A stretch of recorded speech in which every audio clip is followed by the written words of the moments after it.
Hello, welcome to my YouTube channel. അപ്പോൾ ഇന്ന് നമ്മൾ ഉണ്ടാക്കാൻ പോകുന്നത് ഒരു ഹെയർ ആക്സസറിൽ പെട്ട ഒരു ബോയാട്ടോ. സാധാരണ നമ്മൾ ക്രോച്ചറ്റിൻ്റെ big bunny, teddy bear, key ചെയിനുള്ള ഒക്ടോബസ് ഇങ്ങനത്തെ ഓർഡറുകളൊക്കെ നമുക്ക് കിട്ടിയിട്ടുണ്ടായിരുന്നുള്ളൂ.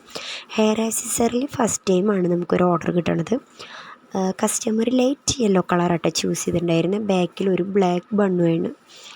ആദ്യം മുതൽ എനിക്ക് വീഡിയോ എടുക്കാൻ പറ്റിയില്ല, കാരണം ഇത് കുറച്ച് ടഫായിരുന്നു എന്നെ സംബന്ധിച്ചിടത്തോളം. കാരണം നമ്മൾ ഫസ്റ്റ് ടൈമാണ് അത് ഉണ്ടാക്കുന്നത്. അതിൻ്റേതായിട്ടുള്ള കുറച്ച് ബുദ്ധിമുട്ടുകൾ എനിക്കുണ്ടായിരുന്നു.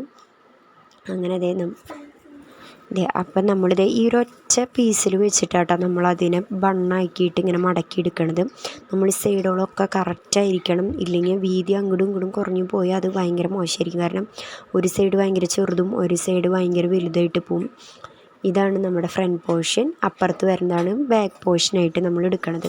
ഇനി നമ്മൾ ഇതിന് മടക്കിയിട്ട് ഇതിൻ്റെ സെൻറ്റർ പോർഷൻ കണ്ടുപിടിച്ചിട്ട് അതിലേക്ക് നമ്മൾ സ്റ്റിച്ച് ചെയ്ത് കൈ കൊണ്ട് സ്റ്റിച്ച് ചെയ്ത് കൊടുക്കട്ടെ ചെയ്യണത്. ബോ മടക്കണ ഒരു ഇതറിയാൻ വേണ്ടിയിട്ട് നമ്മളതൊന്ന് രണ്ട് സൈഡിൽ മടക്കി കൊടുത്തിട്ട് ഒരു സൈഡ് കൂടിയും ആ തുമ്പ് ഭാഗം ഒന്നുകൂടി മടക്കി കൊടുക്കുന്നുണ്ട്. എന്നിട്ട് ഒരു മാർക്കർ വെച്ചിട്ട്, അതായത് പിന്ന് വെച്ചിട്ട് നമ്മൾ ആ രണ്ട് സൈഡിലും പിന്ന് ചെയ്ത് കൊടുക്കട്ടെ ചെയ്യണത്. എന്നിട്ട് ഇതേപോലെ നിവർത്തിയിട്ട് നമ്മൾ ആ പിന്നെടുത്തതിന് ശേഷം നമ്മളത് കൈ കൊണ്ട് തന്നെ ഇങ്ങനെ സ്റ്റിച്ച് ചെയ്ത് കൊടുക്കുകയാണ് ചെയ്യണത്. ഇതിൻ്റെ ഒന്നും വീഡിയോ എടുക്കാൻ എനിക്ക് പറ്റിയിട്ടില്ല, കാരണം അത്യാവശ്യം പണിയുണ്ടായിരുന്നു. അതിൻ്റെ കൂടെ വീഡിയോ എടുക്കാമെന്ന് വെച്ചാൽ എളുപ്പമല്ല. അങ്ങനെ നമ്മളിത് ഒരു സൂചിയിൽ, അതായത് ക്രോച്ചറ്റിൻ്റെ തന്നെ ഒരു സൂചി നമുക്ക് അവൈലബിളാണ്. അപ്പോൾ അത് വെച്ചിട്ടാണ് നമ്മൾ ആ സെൻറ്റർ പോർഷൻ നമ്മളൊന്നിങ്ങനെ സ്റ്റിച്ച് ചെയ്തെടുക്കണത് കേട്ടോ. പിന്നെ മെയിനായിട്ട് ഈ വീഡിയോ ഒക്കെ ഇരുന്നൊക്കെ ഞാൻ ഈ വീഡിയോ എടുക്കും. അതുകൊണ്ട് അത് ഫുൾ നമുക്ക് വീഡിയോ എടുക്കാൻ പറ്റില്ല. ഇരുന്ന് ചെയ്യുന്ന സാധനങ്ങൾ മാത്രമേ നമുക്ക് വീഡിയോ എടുക്കാനായിട്ട് പറ്റുള്ളൂ.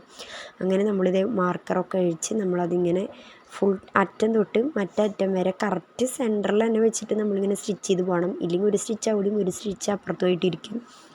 എന്നിട്ട് ആ സ്റ്റിച്ച് ചെയ്ത ഭാഗത്തിന് നമ്മളിങ്ങനെ മടക്കി കൊടുക്കട്ടെ ചെയ്യണത്. കാരണം ബോയുടെ ഫ്രണ്ട് പോർഷൻ, അതായത് ബട്ടർഫ്ലൈ പോർഷൻ കിട്ടാൻ വേണ്ടിയിട്ടാണ് നമ്മൾ ആ മടക്കിയിട്ട് അതിനെ സെൻറ്ററിൽ വെച്ചിട്ട് ഇങ്ങനെ തുന്നണത്. നമ്മളിതിപ്പം നന്നായി തുന്നി അത് നല്ല ഉറപ്പ് വേണം, ഇല്ലെങ്കിൽ നമ്മൾ ആ ബണ്ണിൽ വെച്ചിട്ട് ബട്ടർഫ്ലൈ ഉണ്ടാക്കണ നേരം ആ സ്റ്റിച്ച് എങ്ങാനും വിട്ടാൽ നമുക്ക് നല്ല പണിയായിരിക്കും. പിന്നെ ആദ്യം മുതൽ ഒന്നേന്ന് പറഞ്ഞ് ചെയ്യണം. അങ്ങനെ ഇങ്ങനെ മടക്കി കൊടുത്ത് നമ്മുടെ ഓൾറെഡി റെഡിയായി കഴിഞ്ഞു. ഇനി അതിൻ്റെ സെൻറ്ററിൽ ഒരു ഭംഗിക്ക് വേണ്ടിയിട്ട് ഒരു റൗണ്ട് പോലെ ഇതൊന്ന് ക്രിയേറ്റ് ചെയ്ത് കൊടുക്കുന്നുണ്ട്. നേരത്തെ പോലെ തന്നെ ബോ വെച്ച് യൂസ് ചെയ്യുന്ന സ്റ്റിച്ച് തന്നെയാണ് അതിന് നമ്മൾ യൂസ് ചെയ്യണത്. കാരണം സ്റ്റിച്ചസിൽ വ്യത്യാസം വന്നാൽ ചിലപ്പോൾ വലിയ ഭംഗി ഉണ്ടായിരിക്കണം എന്നില്ല. അപ്പം നമ്മൾ സെയിം സ്റ്റിച്ച് തന്നെയാണ് അതിൽ യൂസ് ചെയ്തിരിക്കണത്. ഇതിലാണ് നമ്മൾ ബാക്കിൽ ബ്ലാക്ക് ബണ്ണ് വെച്ച് കൊടുത്തിട്ടുള്ളത് കേട്ടോ.